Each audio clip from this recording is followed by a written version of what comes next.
They are the biggest oil companies in the world, and they are making profits to match. ExxonMobil, Chevron, BP, Royal Dutch Shell, and ConocoPhillips earned a total of $35 billion in the first quarter of this year, at a time when gas prices were heading ever closer to $4 a gallon.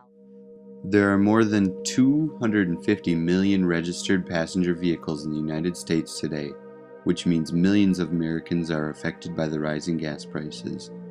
Not only that, but the price of goods are rising because it costs more to transport them. Is it ethical for the oil companies to be making record profits while the average consumer is paying a hefty price? Over the past 30 years, the average price for a gallon of gas has increased over $3. This has outraged many people, but what a lot of people don't realize is that the price is following inflation. The chart shows that when adjusted for inflation, the price we're paying now is roughly the same price that we were paying back in 1979, but the oil companies are making larger profits than ever before. Here's how the price of gas is determined. Oil companies sell their gasoline to investors at what is called the rack rate. It is the fluctuating number that determines the base at which a gallon of gas is set. It is adjusted for transportation, overhead, and profit. According to the American Petroleum Institute, the price of gas is broken down into 71% coming from crude oil, 5% from refining, 10% from distribution and marketing, and 14% for taxes. Here's how the market works. A barrel of pumped crude is sold to a customer who wants to lock in a price for future delivery. That so-called futures contract can be bought and sold many times before the delivery date, often by investors trying to make a profit. The more investors who rush in, the more volatile the price can become. Outside Chicago every morning, Manoj Patel reports to work at an investor club he set up with friends. Because those numbers are going to be big for oil today. Patel gave up a job in information technology. Now he trades oil. High risk, high reward.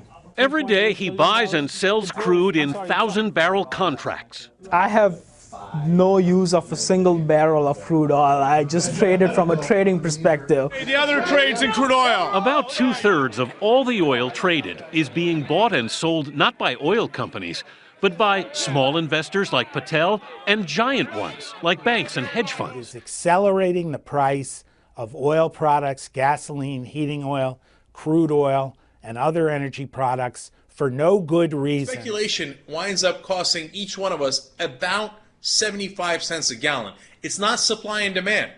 According to supply and demand, it should be about 75 cents less, our gas. Finally, after the oil companies and investors have made their profits, it's the gas station's turn. Or is it? We get a daily price adjustment from our suppliers. It's what we call the posted rack price. And go back to that rack rate, then add taxes, a hefty percentage of the price at the pump. Plus, there are delivery charges. Even the credit card companies get their cut, Ferguson says, about 8 cents a gallon. What's left for the retailer? In the end, just a few pennies per gallon. A majority of people don't know how the price of gas is set. In an interview, consumers were asked how they thought the price of gas is determined.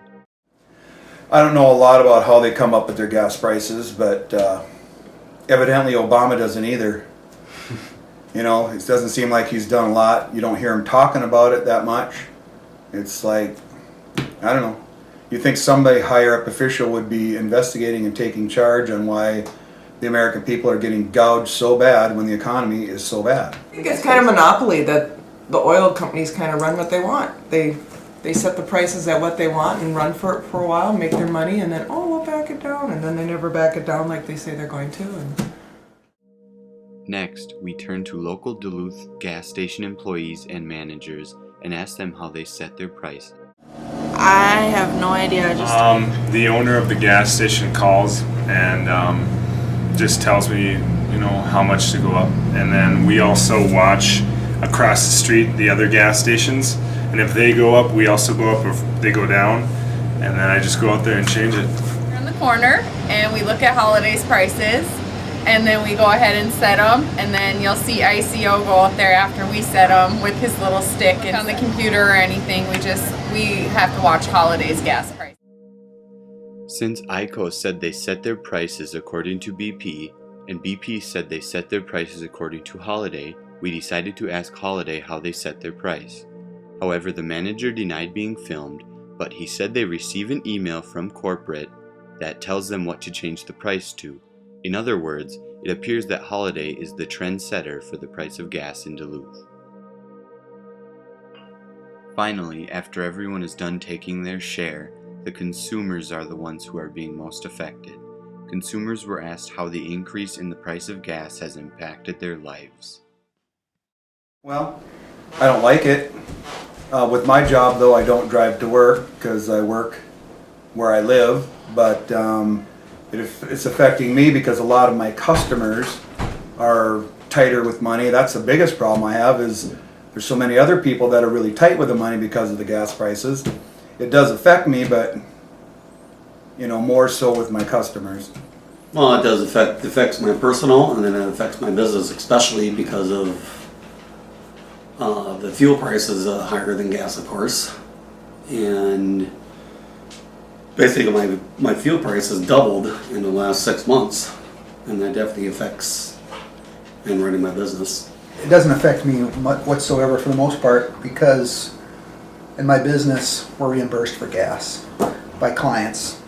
Well, when I do pay for my own gas, it's painful, and I don't work a lot, so it's kind of paycheck to paycheck, especially when I fill up, because it's not that bad because I get good gas mileage and I have a small gas tank, but it's like $50 to fill up when I take a gas, whereas it used to be like $30, even like a year and a half ago. I used to race 4 nights a week, and now we're down to only 2 nights a week just because of the high gas prices, and so it sucks.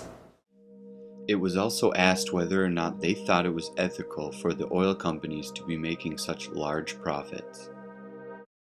So, I think it sucks, and they're making way too much money and taking it off the top where they should be. It's a business, they're out to make a profit, like everyone.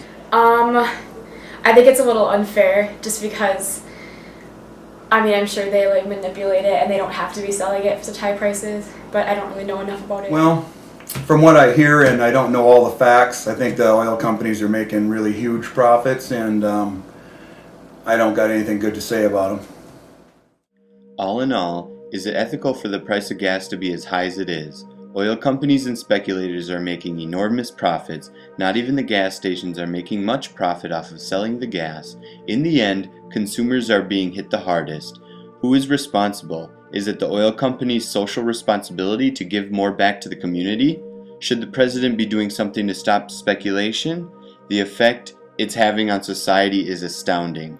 I think the general public would agree that it is unethical and something needs to be done.